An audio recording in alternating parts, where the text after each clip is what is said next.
The IMREC Angling Diary app is a handy free tool to record your sea angling trips. When you land your fish, simply measure it and, if you like, take a photo. To log your session, simply open the diary through your browser and enter your trip details. You can upload photos and add any useful details of your trip, like the weather or what bait or rigs you used. Your personal dashboard is an interactive map which shows the locations of all your fishing trips and any details you recorded. To take part, click on the link below and click the Get Involved button. An IMREC administrator will email you to enable your login. Then you can start recording sessions and accessing your own dashboard.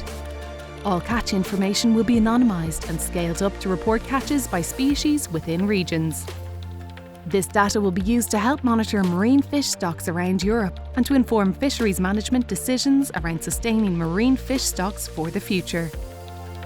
Anglers are important marine fish stakeholders, and we thank you for your help.